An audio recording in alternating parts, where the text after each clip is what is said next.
Hey, everybody, welcome to Love and Reload, the voice of the relocation industry. I am your host, Ben Cross, and I am so blessed and honored to be here for our fifth year. This is our fifth year. This is the first episode of 2024, our fifth year of doing this crazy podcast for the relocation global mobility industry.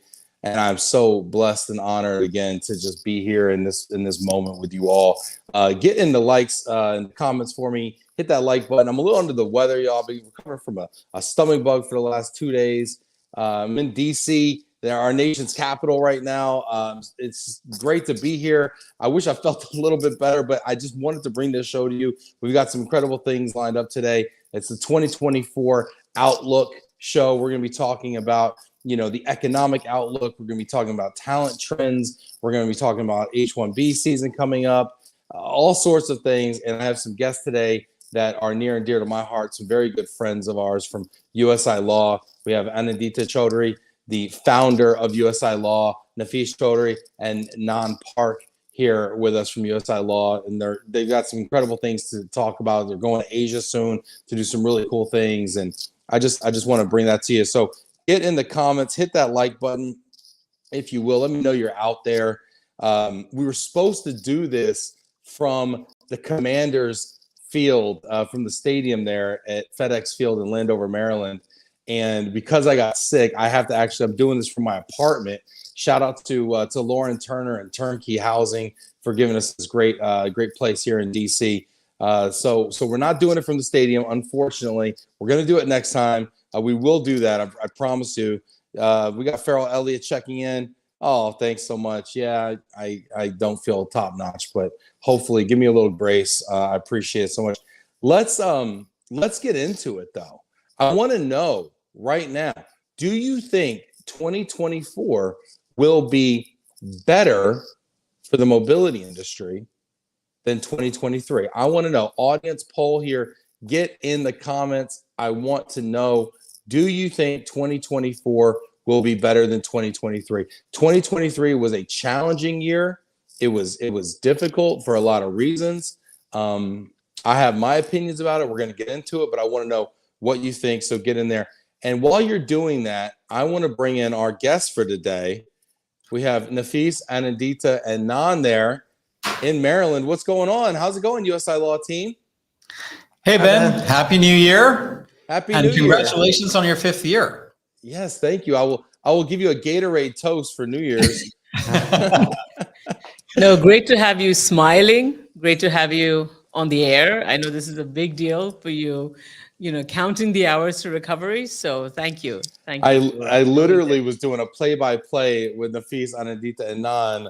How are you doing? I don't know. Not so well, and y'all were, praying for me and making sure I got plenty of Gatorade and water. And shout out to Adam, our producer, as well, making it happen for us. But I'm so excited to be doing this, and it's the reason I didn't want to cancel the show, because 2024, I have a lot of hopes for it. 23 was challenging on so many levels.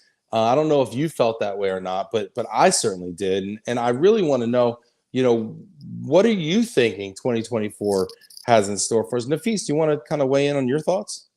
Absolutely. As you know, Ben, I'm always an optimist, but I think that there's a reason to be optimistic about 2024, right? We're in the beginning of a new economic super cycle, right?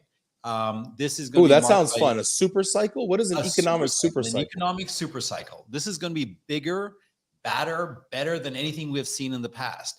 It's going to be marked by decarbonization, right? All of your friends, all of our friends who are going to ski resorts around the world, particularly, here in the US and in Canada, are coming back and telling us, well, it was cold somewhat, but there was no snow, right? Which is abnormal. This is not how it should be.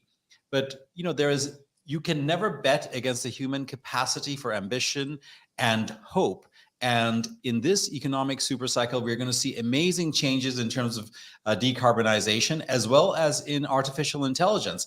Those are two incredible opportunities for us that's going to transform our lives for the better. And this is going to be, today marks the 5th anniversary of Love and Relo, right? It's the first broadcast of the year. And when people look back on this episode, they're going to find out that this was the fork in the road moment, right? This was the beginning of the rest of our lives, and a beginning that will bring untold opportunities for all of us. And in terms of the global mobility space, the global relocation space, I would like to say this, that look, nothing can be achieved without talent. We're in the human talent business. We're in the human potential business. And guess which country in the world has bet its all on human potential? I think the United States of America. I'm a proud American, and I feel very privileged to be an immigrant to this country. Look, I always tell this story, right? Which country in the world, or where in the world, could you go as a H-1B visa holder and then start, the biggest company in the world? And we have done it time and time again, whether it's Google, whether it's Apple, whether it's Tesla, you name it. And people with hope and ambition from around the world have come here and set up these amazing, amazing opportunities for all of us Americans to take advantage of, and for all of the globe to benefit from. So I think that 2024 is going to mark another economic supercycle like we saw, in the beginning of the internet era. And I think this new era is going to be even more profound. So I'm very, very optimistic. And of course, the 5th year of Love and Relo is going to be that point in time. Yeah, I love the optimism. Mike Falia joins you as an eternal optimist. He says, I do believe 24 will be a good year for all of us. I want to hear from everyone in the comments here. Hit that like button. Let everybody know we're on. And because we are on at a different time today, hopefully the Europeans are joining us today, because a lot of times we're too late for them. So it'll be great to hear their input on this as well. But I'd love to hear in the comments why you think 2024 will be a better year. What are you hanging your hat on, so to speak? Michelle says, thank you so much. It is good to be feeling better, Michelle. And she's very interested in the input from USILaw. From a U.S. perspective, one of the things I'm looking towards is a reduction in interest rates. And I think this is actually going to be kind of a global thing. But I really think the reduction in interest rates are going to have a very big impact on people's ability to be mobile, as well as companies' abilities to kind of capitalize, right, to borrow and to build their business and invest. Are you seeing that having an impact?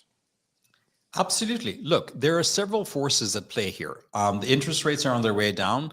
Let's also not forget that inflation is way, way down. And there's an enormous amount of capital, trillions of dollars in capital that is parked, ready for investment. And this investment is going to be in all of the sectors that we talked about before. And it's going to be ultimately in the capacity of human ambition.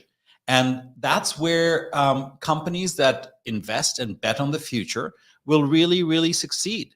And we are very, very lucky, all of us in the global mobility space, right? We're incredibly lucky to be in this exciting field where we help ambition meet opportunity. We meet opportunity become reality. We have reality change the world. So we are the most blessed people in the world when it comes to earning a living, right? And the thing is that we have a front row seat. It's kind of, in a way, being a Dallas fan and watching them decimate the Washington Commanders. But Ben, I promise you this, on behalf of everyone in Washington, D.C., we're going to get you back next year. You already have. You gave me a stomach virus. Yeah, we did. So I got to watch them win. It was like literally the best day of my life, followed by the worst day of my life. I'm exaggerating on both ends, but it was up there. I tell you what, the swings were incredible. I was on cloud nine, watching them win and go on to the playoffs to get the bye, not the bye, but the home field advantage. That's right. And then I was on my knees. No, it was an important victory, and I did notice that you were kind of high-fiving Jerry Jones's daughter and Mr. Jones as well. So we gotta let everybody in on the joke here. We gotta let everybody on the joke. And I'm sorry I cut out earlier. My wife was FaceTiming me, and I I was trying to anyway. But I have to say this: USILaw. First of all, on a side note, thank you so much, Nafis, Anandita, Nan, for your hospitality. For everyone who didn't know, or maybe you saw in the LinkedIn post. We went to the Commanders-Cowboys game over the weekend on Sunday. It was fantastic, and the USILaw suite there at the FedEx field was incredible, and it's right next to the visiting owner's box. So we have a window right next to the Jones family and all the Cowboys, brass. And every touchdown, because I'm a Cowboys fan, so I'm wearing my Cowboys gear and everything, Michael Parsons jersey. And every touchdown, we're slamming on the windows. Hey, let's go Cowboys! We're giving high fives to the glass. It was very funny. It was an incredible experience. And then we got to go on the field as well, which was unbelievable. So thank you for that hospitality.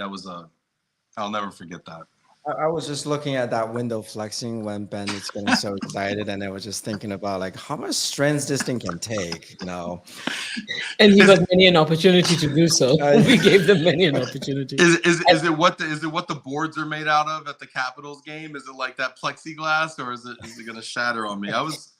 I was beating on that glass pretty good. We got some video of that. I don't know if that's coming out or not, but let's see. We got people checking in here. Rob Zeitz from Air Inc. What's up, Rob? Good to see you. He says, I don't know if 2024 will be good or bad. Probably a mix, but it will be the fastest year in terms of change. Absolutely. Crazy fast. That's you mentioned point. AI, and we didn't really have it on the docket to talk about, but you mentioned it, and we have to talk about it. It will change things very quickly. It feels like it's already begun. Is the change going to be good? Is it going to be good for talent? Is it going to be good for humankind? I mean, what are your thoughts on that?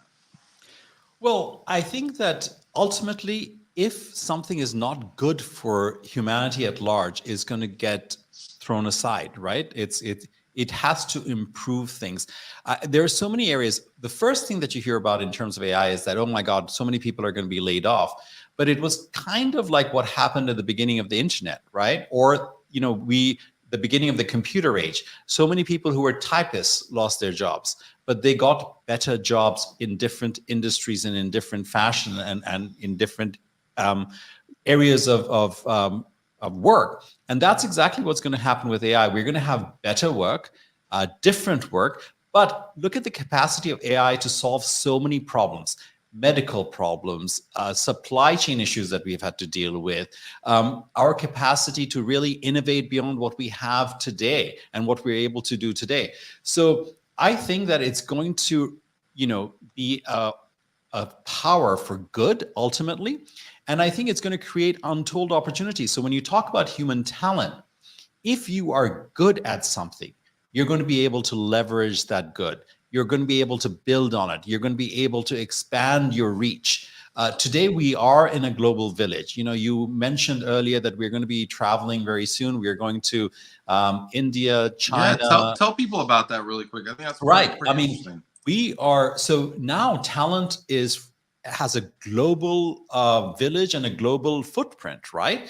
They're able to work in India or China or England or France or Germany. And our job in the global mobility space is to make sure that if an individual has to move, say, for example, from Belgium to China, that person, after having made that move, both not only that person, but that person and his family are fully interested, vested, and really enjoy the next move if they have to move to Australia, and then from Australia to the UK, from the UK to the US.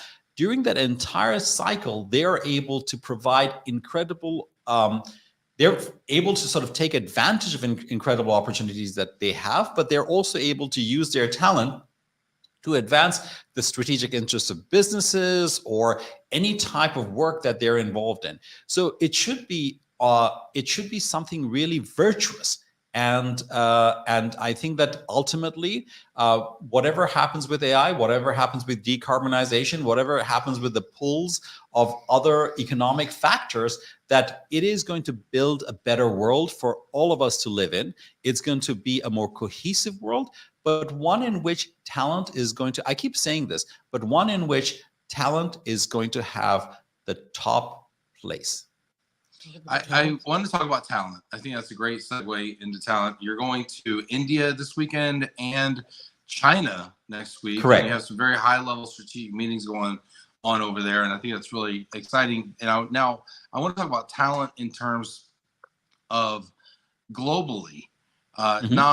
What kind of talent trends are you seeing, and what is kind of the impact? Well, I mean, as a start, Ben, who was the person commented before? I think that was Rob's comment.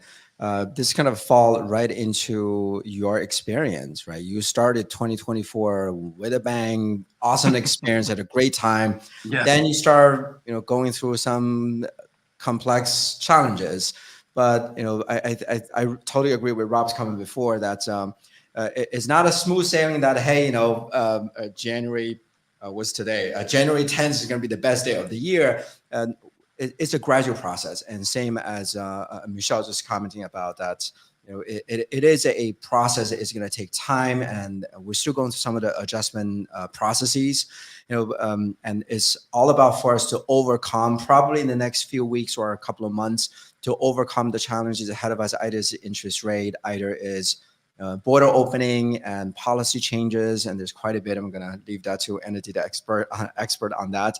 But just looking at, many people have uncertainty, which is completely understandable. And also just looking at the general trends.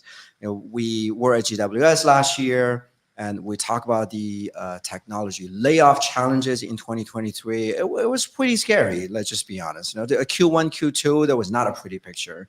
And I remember when we went into GWS in Boston, and that was October, we were looking at tech sector layoff, around 220,000 people that had been laid off in technology sector alone in the United States, right? That's 250,000 people that has experienced that type of challenges. And many of them are sponsored visa holders and immigrants, and that's not even include their families. So the number was much higher. But we're able to relook at that number again for the entire year of 2023. The good thing is when we look at 220,000, 222,000, the year ends with 225,000. So the good thing about it is in the remaining 2 months after GWS, we only see very little adjustment of the number, and clearly it's an indication of the Q1, Q2 layoff or furlough pace has slowed down.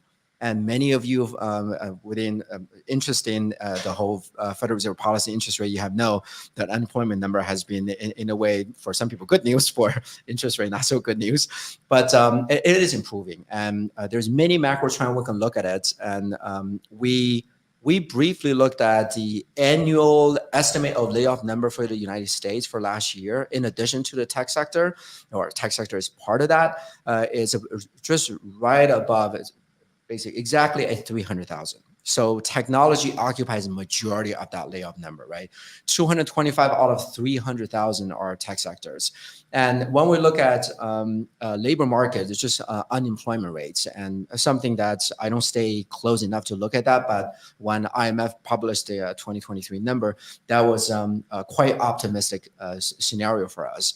We're looking at U.S. unemployment rate on average, park around 3.6%.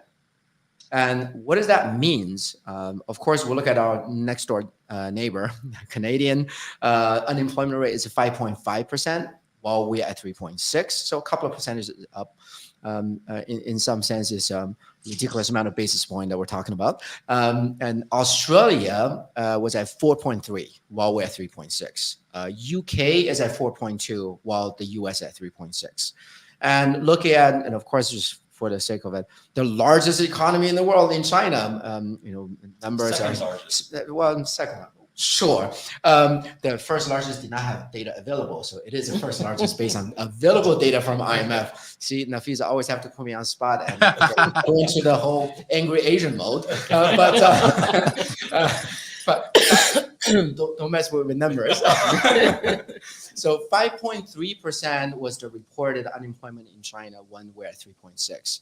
So I just want to paint that picture for people to understand that when we talk about good scenario, bad scenario, where do we rank in the world in this type of stats? And then piggyback into Nafisa's comment, with that ranking, is it reasonable? Is that even logical for us to have this type of economic or faithful outlook for 2024? I think that's a pretty solid, number to produce that we have some of the best labor markets.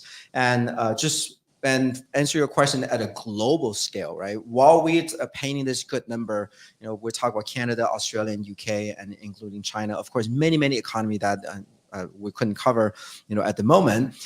But looking at the labor condition and the general trend of deglobalization through the pandemic, deglobalization in terms of there's a lot of migrants that felt it is too difficult from a restriction point of view or from entry rules, immigration policy. They have decided to return to their home country to continue their career development, entrepreneurship, or economic investment activities. So we start seeing that trend before the pandemic and accelerated during the pandemic, right? So people movement is a lot more frequent as we think it is. Oftentimes, how I make that statement is that part of my role on the business travel side, out of it, I involved in many years, and I have the opportunity to get to know some of the key stakeholders around different parts of the world who's tied into the airline industry and look at those stats.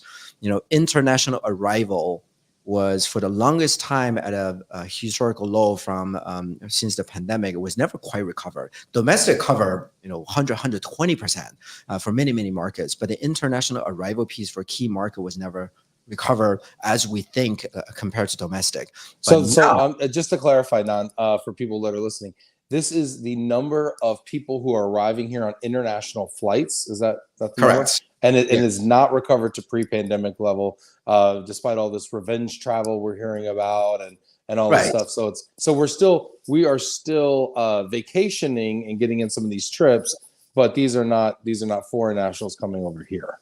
Yeah, and for North American region, of course, is more active, and then for European region is more active. For Asia, is not active at all as we thought it would be, which is the largest foreign arrival destination before the pandemic. And majority that are inter-regional travel, as well as when we do revenge travel, and no one was going to Bali as what we used to do, right? No one was taking this grand cruise of the Asian historical cruises, right? So a lot of that had not resumed into where we expect to be. And the latest number came out a couple of weeks ago, coming from BCD, I'm going to give a plug to them, is that the first quarter expectation is surpassing 2019 now. So now we're at the phase we can say first quarter 2024 by booking, by scheduled arrival, will surpass 2019 level for the APAC Greater China region. So that is a huge indicator because they had the biggest restriction for recovery.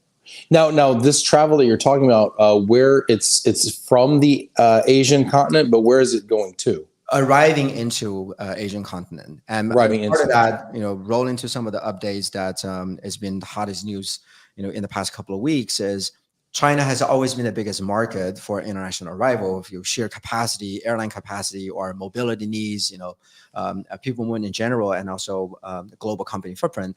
And Chinese government, in order to improve some of these elements, and of course, it's beyond that from an economical point of view, they have extended visa-free travel for tourism and business, and some other categories for 5 of the European countries, which have never happened before. Tell me about that visa-free travel, because I've heard of this term, but I don't really know exactly what it means. Yeah, and sure. I mean, there are a few countries is very difficult to travel to from a visa requirement point of view. I would say if we rewind a few years back or even a few months ago, I believe the Chinese visa application for American is online, but before the online process, I think is about 12 pages of information you have to provide to submit the application, in addition to tons of supporting documents, right? And now they have reduced the document requirement, make it a little bit easier. But for 5 European countries, I'm trying to challenge myself: Italy, Germany, France, Spain, and the Netherlands. 5 countries officially gone visa-free, or should be going visa-free in a couple of weeks, if I'm correct, that they will not have to go through a visa application process. Many of American, probably we had experience about going to Brazil a few years ago. They had to apply visa. That was a pain in the neck. Then there was appointment, and that's the easier process. But just think about the sheer process of, for a company to allow employee travel into a country when there is a visa restriction. Corporate document have to supply, frequency of travel, assignees, and all of a sudden, one of the biggest implications has been removed out of the equation, save resources, effectiveness of planning. Of course, this result into lower cost of movements, right? Airfare and then extended stay, all expect to be widely available, and based on demand is going to get far more affordable than the pandemic kind of demand issue. So a lot of these are positive policy changes, and we, from American point of view, we'll unfortunately still have to go through this crazy application process for visas, but we get it for 10 years. But imagine for those 5 countries, from a people mobility point of view, now you have a sort of an open door policy, and it's kind of ironic to talk about this. Chinese government actually did have an open door policy back in the 80s. So now we have this open door policy for a specific nation. Is fully expected to expand that into more European countries, and that removes so much barrier in terms of costs and efforts, and increase frequency of trade or exchange. I mean, that's why, I fully agree when the fees talk about all of these bigger pictures, is that, imagine more government rolling out this type of exemption or remove frictions through, the mobility process. I mean, and many people here can agree, even tiny bit of, friction being removed can cause huge positive impact. And that's kind of the excitement that we're looking forward to in 2024. Right. I mean, just today, for example, Turkey removed its visa requirements for US visitors. So you can now visit Turkey for 90 days out of 120 days. And, we're very lucky as Americans to have visa-free travel to most countries around the world. But, there is going to be a change in paradigm in some ways, because, say, for example, I think starting in 2025, US visitors to Europe will have to file what Europeans have to file now, which is an ESTA for travel into the US. Now, the Americans, us, will have to file something equivalent to an registration or something. Yeah, it was meant to be this year, but they deferred it to 2025. Yeah, Exactly. even that. Brazil required visa for Americans in April this year, so that's coming. I know some of you are gonna go down to Brazil, so keep that in mind. If you go in May, you're saying if I go to Brazil, say to go visit John or something like that, right? Yep. If I go to Brazil in May, I'll need a visa. Yep. Yes. Yep. The brand new requirements Which is you rolling didn't out in need. April. Which you didn't need till now. Yeah. I mean, that's kind of the other side of it, and I'm gonna throw my experience out. But anytime when you have relaxation of policies as far as the entry rules, it is never a free for all.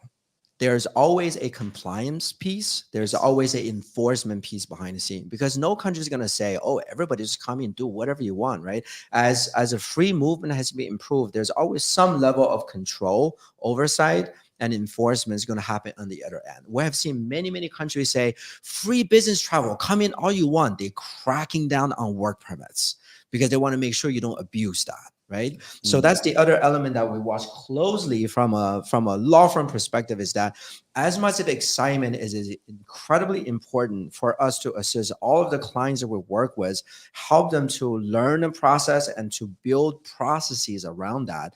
Even this is kind of removing friction. That only means the government has removed friction, but transfer some of this liability for you to provide internal oversight.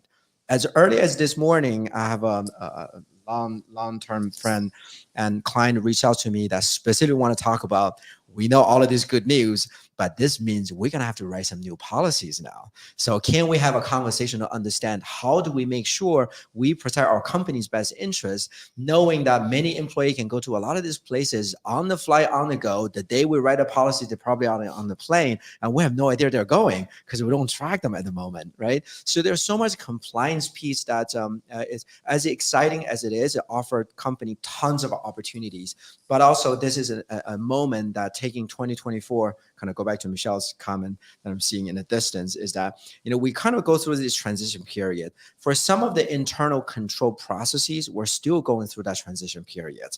Is that if you have not done so, this is the time to continue to improve your internal policy, how the employment, how the approval mechanism is done, how the monitoring to be done, how do you look at cost and expense exposure as some of these friction being removed, and things are going to move much faster.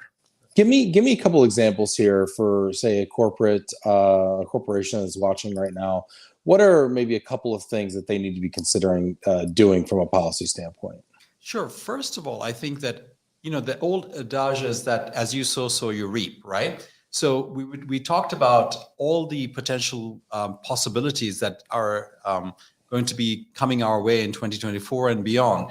And the question is, how are you going to be able to adapt as a company, as a corporate entity, to put in the policies for, as Nan was talking about, compliance, but also in terms of attracting talent, making that talent want to be a part of that narrative, right? We have to incentivize them. We have to put in policies that enable them to come to the countries that they need to come to have the job opportunities for themselves, to have the opportunities for their families, to have a future within that company, and ensuring that that company responds to their needs, their requirements, their ambitions, and in a way that is measurable, in a way that is compliant, in a way that is reactive. And therefore, I think that Anandita will talk about the H-1B modernization. She'll talk about some of the other opportunities, and that companies can understand, incorporate into their policy planning, and ensure that the policies that they have are seamless, integrated, are driven in large part by technology, but in some part, and very importantly, driven by the human element in there, right? What and how are humans going to be benefiting, and how the technology is going to be responsive to our ambitions and our needs. So those are the questions that companies need to ask. Those are the questions that we're happy to work with companies to answer. But ultimately, at the center of this has to be the individual, has to be the ambitions of the individual, has to be the talent of the individual. Yeah, it makes a lot of sense. And Nan, I know that you work with a lot of business travel organizations and companies that that are dealing with these problems that Nafis just kind of outlined. What types of recommendations are you making to them specifically that they should be kind of looking at from a policy standpoint internally? I mean, to me, if I'm put myself into their shoes and looking from their current trends for 2024, a lot of friction is being removed. People is going to move freely, and this kind of go back to the 2020 issue again for a lot of companies, a lot of markets, is that you don't know who's going where because it's so easy to go there, right? Like I said, as you're writing a policy in the Netherlands, one of your employee could be already in China or on the plane to China. If you don't know that employee is there or how long they have been there, how many times they have been there, there's tax implication, there are immigration implication, there's record keeping, compliance management issues, really all around that. This kind of takes us back to 2020 that, when a country decide to enforce restrictions, all the companies trying to bring their employee back out, send them to a different country to reroute them different places, but they didn't have a close idea of who's where, right? And this is kind of introduce that implication to some company have this type of exposure again. So one, I would say internal record management is incredibly important. That anything from business travel into that does your work permit allow you to re-enter or back into the current work location, and do you have a complication to enter a different country? There's a few countries that are at war at the moment, and there are people will be moving and traveling through or visiting family. There's that implication. Majority of them should technically, we're hope that those type of oversight has been addressed by now. But with incredible amount of new flights available, new transit points, connections, and side trips, we call the leisure, business and leisure combination of things, that it can really get out of control when spring comes around. So I feel that between now and the next few weeks and couple of months is kind of a reset moment for every company, and then say, now we're in the new year, before things get really, really active, what sort of the gaps do we have in our internal processes where we need to strengthen that? Either this is policy, either this is just data point available, and either this is having a technology be able to consolidate some of these data points that we all know a few people probably working, mobility and HR, that they got 4 dashboards for different things they got to look at the whole time, and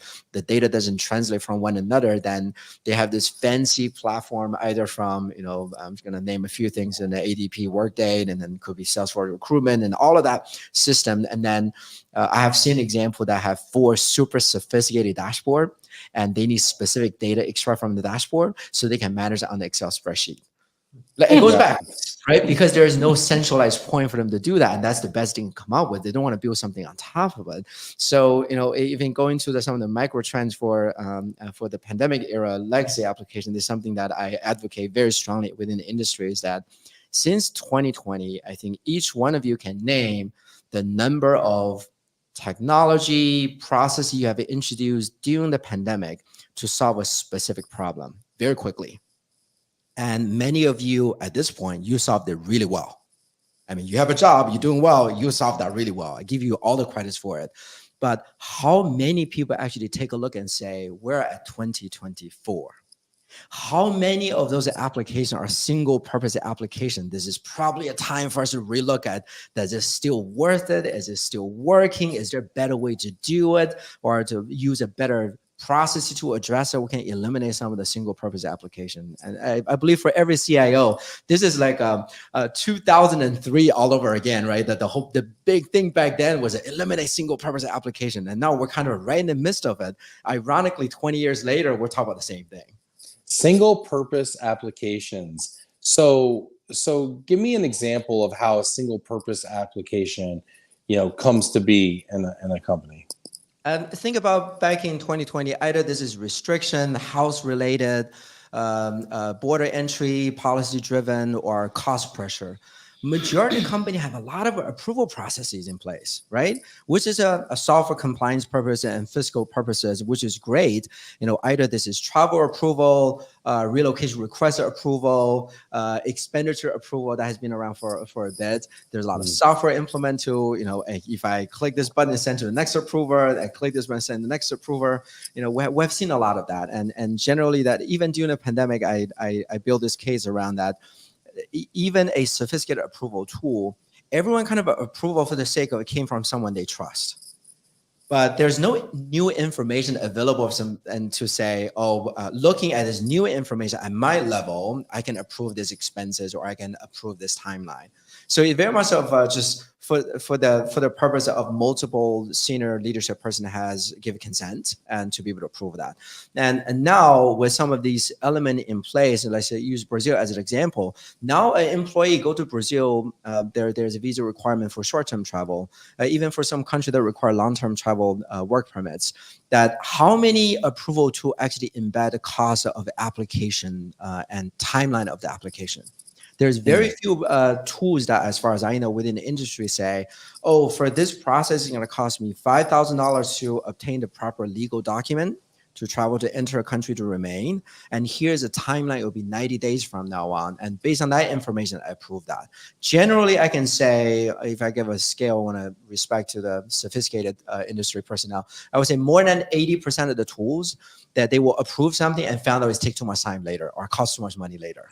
And so that's kind of the simple things, is that it's not because they don't care and just blindly approve those things, is that there's no technology or not enough technology. I want to say no. There's not enough sophisticated technology or thoughtful technology. Maybe this is where AI comes in to be able to offer that additional insight. So every level, the CFO is going to look at differently than the director does, right?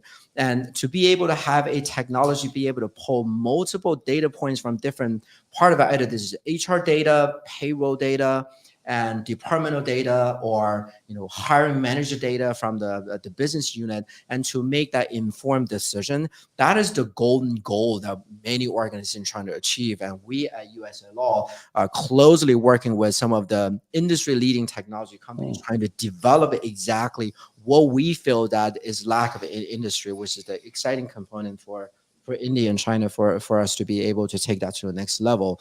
But this is kind of go back to your AI question. Now, when he's talking about it kind of reflect me as, I by no means I want to be the expert on, AI or machine learning. But when we look back in the day, when I'm dating myself, when a search engine comes through, I'm not going to say, I mean, I think all of us on camera is older than Google, just so you know. And just from that perspective, when Google first comes in, what does it do? It offers tons of opportunities, readily available information. Everyone is on their phone, tablet. Before tablet comes around, now we can find things in a few seconds. Yeah. But it wasn't evil before it became evil. Yeah, yeah, but that was the one thing, which is important in terms of technology, because the thing is that in global mobility, whatever it is in terms of technology, however we design it, and I think that at USILaw we always put the sort of the human element in the middle of everything, and that's sort of our differentiator in some ways. But ultimately, technology has to be an enabler, not something that actually detracts or takes away from the ultimate goal of what we are trying to do. So I want to get into this. I want to get into this here because I know we have a little bit of time to talk about a lot of stuff here, because I want to talk about the U.S. elections that are coming up and what the impact there is. But I also want to talk about it's H-1B season coming up. Yes. And I've heard this H-1B modernization, thrown around, and I want to know what that exactly means. And is that technological? Is that policy driven? I mean, what can we expect? And I want to hear from Anindita, because I feel like the smartest person in the room hasn't had the chance to talk yet. So I want to hear from Anindita here, founder of USILaw. Anindita, what are you seeing? No, that's very kind of you, Ben. I know the audience, for the most part, is in the relocation space, and which kind of spills over and the umbrella called global mobility. But our specialization, overall, I would like to say, is, in the immigration space. But I think in general, what we do covers, relocation, covers global mobility, because we partner together, right? At the end of the day, we all work cohesively to bring that talent together, from whichever country. Like if we said, we are bringing somebody from Australia to, the UK, or, Australia to China, or let's just say the US. And towards that effort, immigration in whichever country, in whichever form, is such an integral component of that equation. Specifically to the US, if we are going to talk about the modernization, the H-1B modernization effort, the exciting news that I have for 2024 is we are anxiously waiting, hopefully in a couple of weeks, the government or the USCIS is to announce some improvements, which is, in my professional opinion, long overdue. And we are hoping that the changes that the government will announce, and there has been a comment period, a lot of us have given our feedback, it's still, yet to be seen what would be absorbed and what will come out of this. But we have hope that the final product will be something that will actually help the program define or redefine the definition of what is specialty occupation, which is primarily the main, I would guess, of all the alphabet soups of visas, which is the non-immigrant version of work visas in the US. The H-1B is one of the primary users of most professional companies use the H-1B to bring talent to the US. It is a visa that you have to actually match up for the position, a minimum of a bachelor's degree. And every position is coded with something called an SOC code. I don't want to get into details of Immigration 101, but essentially, every position has to have a requirement of a minimum of a bachelor's degree, and the professional that you're choosing to do the job has to have a matching academic background and a professional background. Okay. And another big thing that's being reevaluated is the H-1B registration program, which is something that was heavily criticized, because when we had the previous government just revamp the entire system that we've had for decades, just regenerate it into an online registration program where the fee was just $10, and you just needed 5 pieces of information. That was just first name, last name, date of birth, country of origin, country of citizenship, and that's it. And I used to joke and say I could even file for my gardener. There was a lot of fraud, which is foreseeable. And that came under a lot of criticism. There was duplicate filings, none of which was the essence of this program. And then it became, this past year was almost close to 500,000 registrations. And then Wow. what got hurt was the actual availability of visas when genuine companies needed the talent. Because the first round, only 10% was selected because it went into a lottery. Because essentially the visa availability is for 65,000. That's a quota system. And 20,000 more if you got a higher degree like a master's or a PhD from the US. So you can imagine if you have 500,000 visas, applications for 85,000 slots, how crazy it is. So we're also hoping that, this H-1B modernization program will improve that. In addition to that, there will be a definition or a reevaluation of, what does the work location mean? Because with COVID, we were actually engaged with one of our largest clients to actually file amendments because people started working from home. So that was another big thing because originally, even in the IT field, it was very frustrating that the Department of Labor, the Department of Homeland Security did not revamp itself and evolve with the IT field. Because the IT field, you could work from home. This was when there was IT boom in the late the Y2K, or with the evolution of the IT field, developers could work from home. But the DOL was very strict about exact work locations. So that is something that they are also looking at, definition of, work locations. In addition to that, they're also looking at, when is it required to file an amendment? They are going to evaluate what is the definition of maintenance of status. So there's a whole lot of things they're actually reevaluating to define and give some clarity, or at least we hope that this is something that's much needed and something that we will get clarity on. And going forward, there'll be some, more defined rules of how we apply certain things. When could we expect to see those changes? Hopefully by the end of this year, and this month into the early Feb. The other big thing is that fees are going up as far as immigration fees are considered. What is $10 is going to be $250. So that should be a huge deterring factor to filing, for my gardener, as I affectionately call it.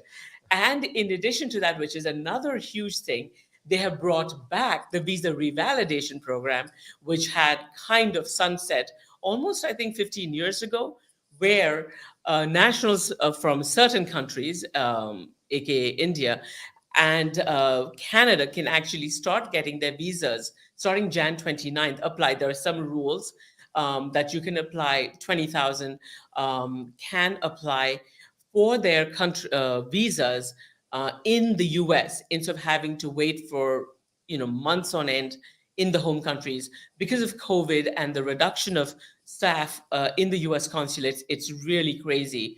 And somebody who needs to get a visa stamped at a US consulate abroad might end up having to wait for 4 to 6 to 8 months abroad. So they've kind of resurrected that program, and it's still to be implemented. A lot needs to be evaluated and seen how it's going to actually be run and how it will actually happen in time. But those are the few exciting things we can look forward to in the next coming weeks to see how it all pans out. So exciting times, anxious to see how all of this will be implemented, but and then the whole other issue of the elephant in the room is the US elections. The U.S. elections. And I want to get to that, but I have one more question around this modernization process here, because the modernization of the policies and the different programs and things like that are really interesting. But I'm hearing there also might be some different types of enforcement that people can expect. Huge. Site visits are a huge thing. Tell me about site visits, because they sound scary. What are site visits? Site visits are, at least in the professional field, we primarily deal with corporate visas, represent companies. We are privileged to represent at least 3 of the top 10 IT companies in the world, and then right down to a startup. We are. This is where I come in and give a disclaimer that this conversation do not grant you client and attorney privileges. No. Yeah, site visits are something that we have to be very, very, very careful about, and going forward even more, because that's one of the things that it is in the modernization thing, where the USCIS has the ability, and has that for the last 60 years, they've been doing this, present themselves and show up. Literally, they have the ability to hire officers. Literally, they give badges and business cards to professionals who will actually show up on the premises of what we call a petitioner, which is the employer of any petition that is filed by an employer with the USCIS or the Department of Homeland Security, and question the employer about any petition. So Really? if company A files for Joe Schmo a petition, they literally have a copy of that petition, and they can want to see the signatory of the petition on behalf of the petitioner, HR professional, CEO of the company, and the foreign national, and then ask anything that is any detail that's on the petition. So they can request to see the foreign national and then ask him or her anything about the title, about the salary, about the job duties, about her experience, where he or she went to school, who he or she reports to, nature of the project, if it is an end client, nature of the end client, anything. And any question that contradicts, I mean, I'm not exaggerating, a word or a sentence in the petition, they have every right, what they consider called a NOR, notice of intent to revoke. They will generate that. And a petition that could be approved, strong, 3 years, they can generate that notice and threaten to revoke. So in that situation, I mean, I'm just envisioning this. If I, I'm envisioning an officer showing up to my workplace, as CEO of my company, let's just say, and asking to speak to me about a petition that's been filed potentially years prior, it sounds like, and asking me questions about this person and their title and what they do for a job, and I might not even know what they do or who they are, and they could potentially be revoked. Now, what do I do in that situation if someone shows up to my office from USCIS? I mean, do I call my immigration attorney? I mean, what do I do? Well, I think it goes back, if I may, a little bit even before what you do at that point. The question is whether you have, as Nan had said earlier, the policies and the systems in place to make sure that if that happens, which is more likely to happen in the future than in the past, that you are prepared for that site visit, right? It's in the preparation that you're going to make the difference.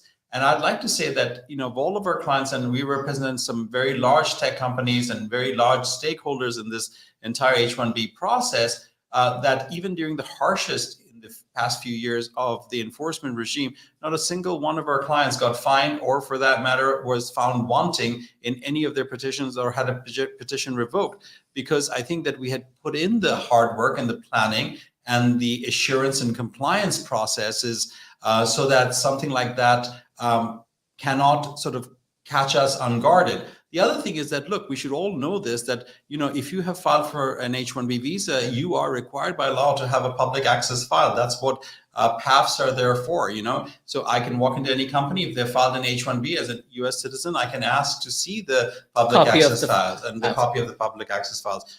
It is absolutely incumbent on every company to have those available. And if they do not have those available, they should work with attorneys to make sure that those get done, ASAP.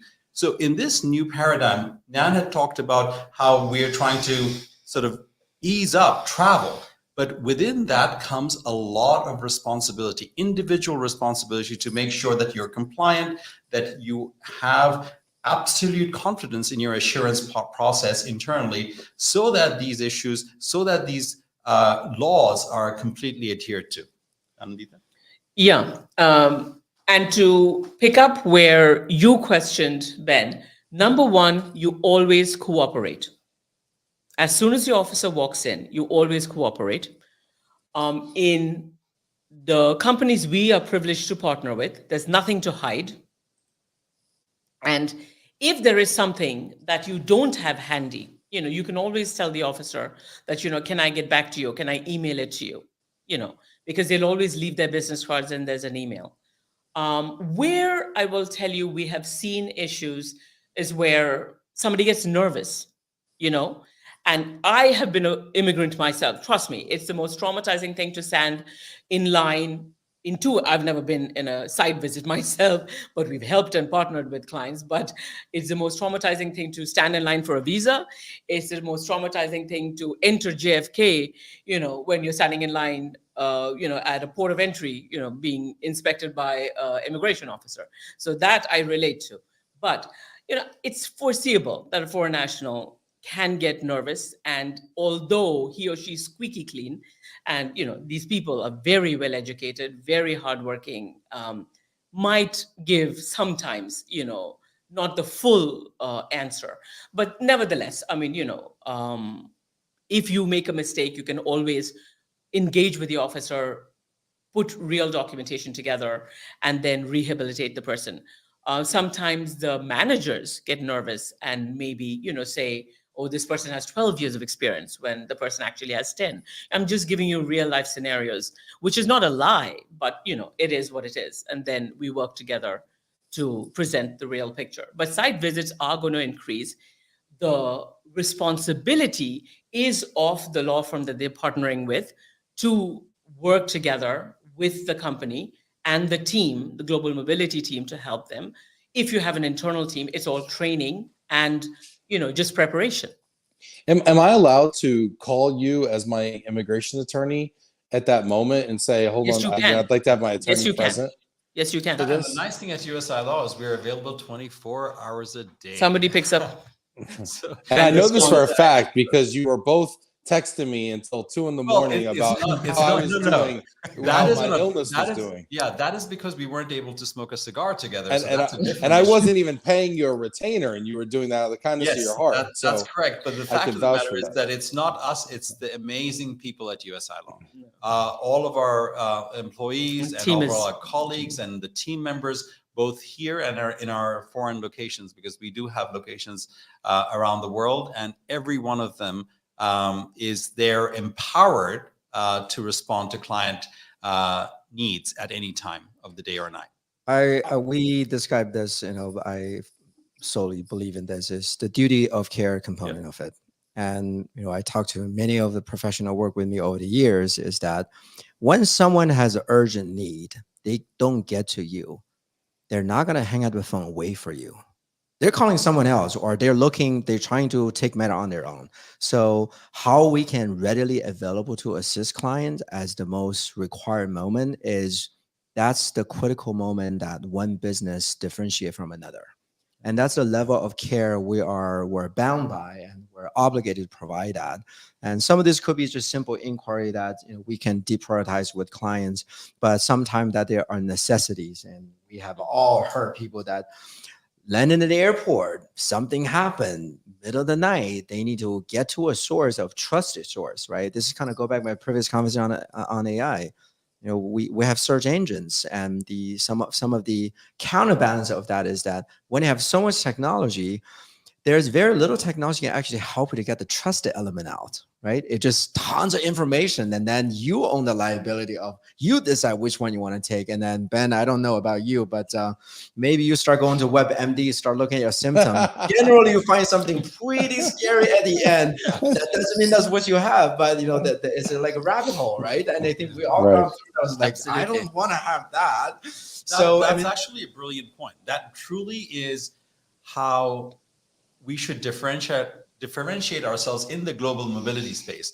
That when there is a need, are we as an industry, and we're not going to be, we're not going to be able to provide all answers for everybody at USILaw, but we are in an industry that I think is invested in making sure that the individual experience is better than in other industries, right? So when Nan said that, you know, being sick, when you call a doctor, you don't want the doctor's office to answer, well, we'll get back to you when we can, or 1 week later they're like, okay, well, did you really reach out to us? What was your question? We've kind of forgotten about it, and now you're in the hospital in the ICU. So we don't want that to happen in our space. And as an industry, I feel so grateful that we have the most amazing individuals here, right? All of us together form such a strong bond of commitment to the stakeholders within this industry. And I know that you, Ben, are doing your bit to promote that, and I'm truly grateful to you for that. I think that Glomo's done a fantastic job. All the individuals who are involved with you have done a fantastic job, and we're grateful to be in this space with you. But tell me, Ben, if I may ask you, what are you looking forward to in 2024? Well, I'll tell you what, it's been a heck of a start.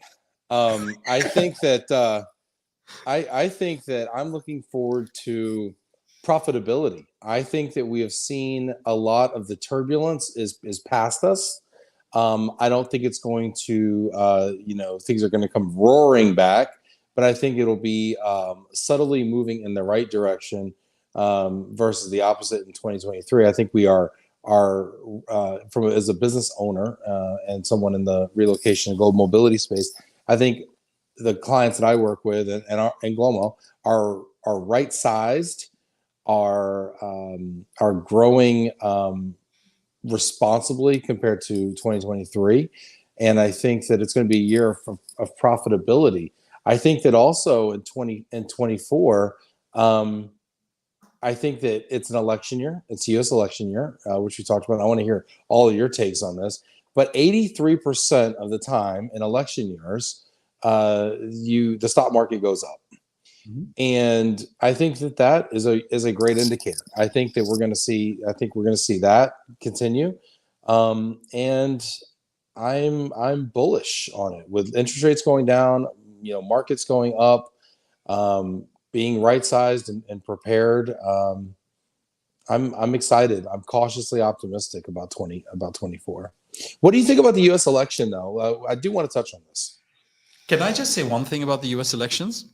Sure. I take my cue from tailgating. Okay, and I'll tell you what. Every time, we don't like the Philadelphia Eagles fans very much. We can all agree on that, right? We can all agree on that. No names. But here it is, right? We love each other in a more deeper way and a more meaningful way, because when I am outside at one of the football games and I'm watching players, coming together on the field and then sort of reflecting on what just happened earlier in the parking lot, where fans in one family from the Washington Commanders or from the Eagles are coming together, tailgating, enjoying themselves, having a beer together, enjoying some good chili together, whatever it is that you're doing. Ultimately, whether it's an election year, whether it is a football game, we are all part of this one humanity. We have major problems to solve, like climate change, like many other issues. And if we are not united going forward, in spite of elections, despite of elections, we will fail ourselves and we will fail our community. So I am really bullish on the fact that we will come together like we do at football games, and we're going to be doing amazing things with all of the opportunities that are ahead of us. So elections aside, never stop betting on us. There you have it. But elections not aside, do we think that this election will have no impact on immigration and global mobility, or what do you think, Heather? I mean, at a global level, I don't want to ignore the fact that the U.S. election is important, but there are multiple elections going That's on. true. India's got an election. India's got an election. Absolutely. And China will not have an election reliably.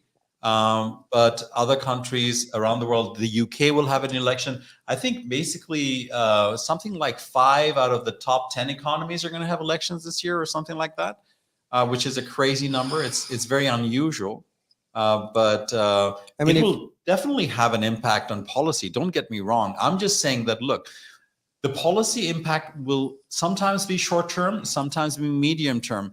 I'm just looking into the future. Like, I'm looking at some of the trends in global mobility, right? So you're not going to be able to put up barriers to human talent. You're not going to be able to put up barriers to human ambition, no matter who the president is or who the government is of the year, of the time. But ultimately, I think that the major trends of global mobility will remain. Whether we're going to have challenges, of course we're going to have challenges. If there are governments that come in that are more harsher in terms of enforcement, of course there's going to be. But like, I'll give you a small example. When you talk to individuals who are in farming, they want H-2B workers desperately. They want more and more of the H-2B workers. Now, they may not support undocumented immigration, but they want more H-2B workers. H-1B dependent employers who are in tech want more H-1B workers. Those who have family who are abroad and who want to reunite their family, they want more family immigration. So different stakeholders have different demands at different types, and different types of administrations are going to sort of cater to different types of people. But ultimately, we are in this singular narrative that you cannot put up barriers to human ambition and human hope.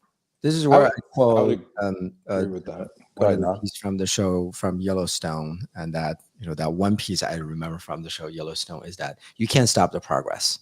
Yes.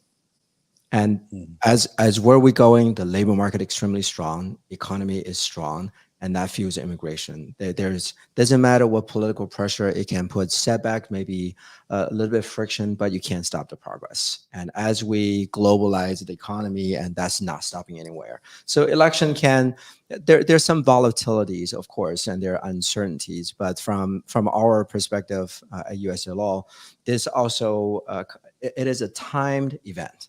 Everyone knows when it's going to happen, right? I think the only anomaly was Brexit, that people know it's happened, didn't expect it to happen certain ways. But that lesson also tells us is that it's a time event. We have to be prepared. And from a employment immigration base perspective, is that this is the opportunity to engage your trusted advisors, either as us at USILaw or whoever that you have internally, is that this is the time for you to say, or for other people to say, it's happening, and this is probably the time to be prepared. You have not been prepared. And as common sense would say, if we have uncertainty, you should at least have two plans, right? For either outcome. Probably more is ideal, but this is kind of the part of the risk avoidance or mitigate risk element of, can you imagine if we say in 2019 in July, we say, guess what? In March 2020, you're gonna have this massive business impact.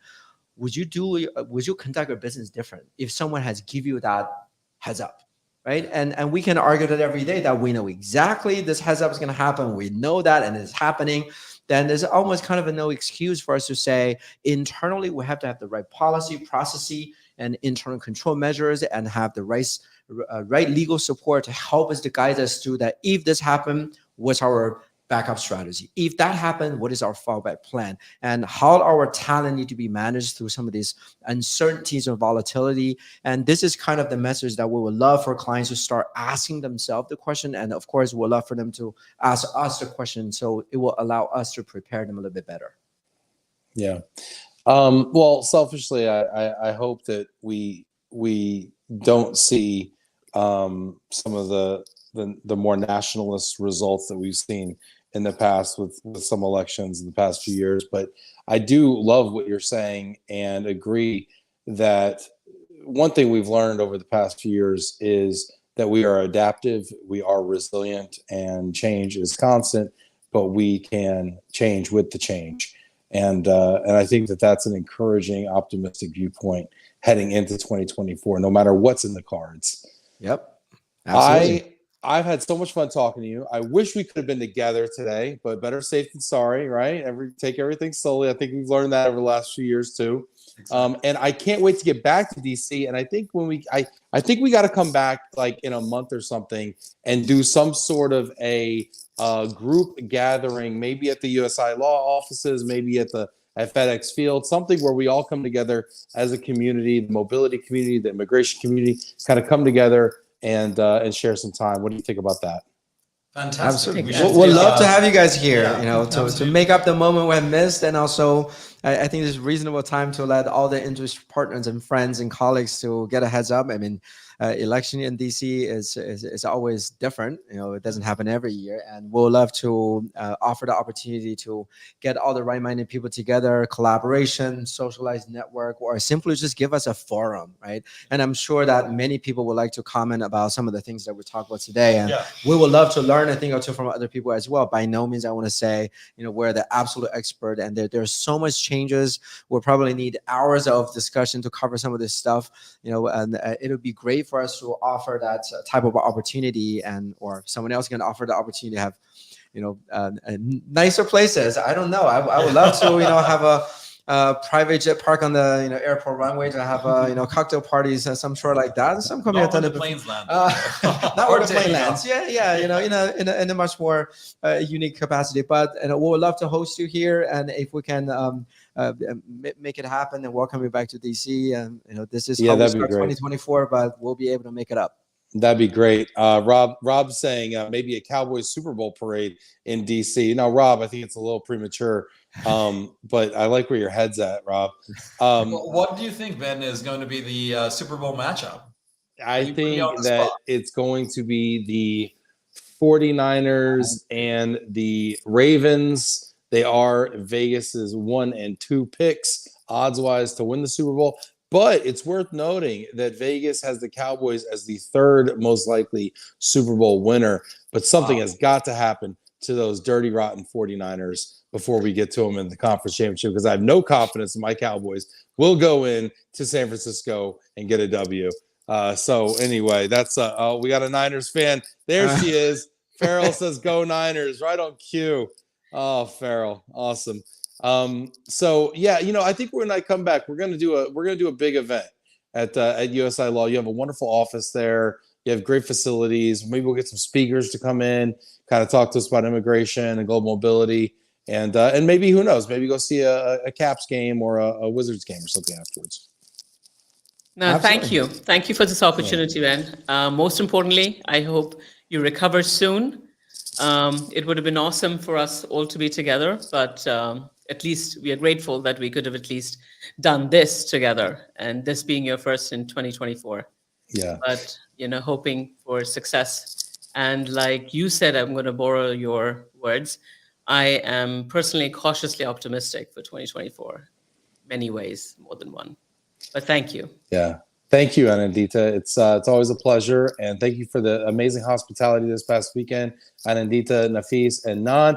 And thank you who are viewing out there. Appreciate you all being here. We wouldn't have a show without you. So thank you all for being here. And then stay tuned. This week we have Jeremy Norman on tomorrow, and Fiona Wong from Australia this week as well. So anyway, will be in India with us. So yes, look forward to it. And our super producer Adam, I'm going to be doing some of this stuff on my own, because super producer Adam is going to be going with the USILaw folks to India and China.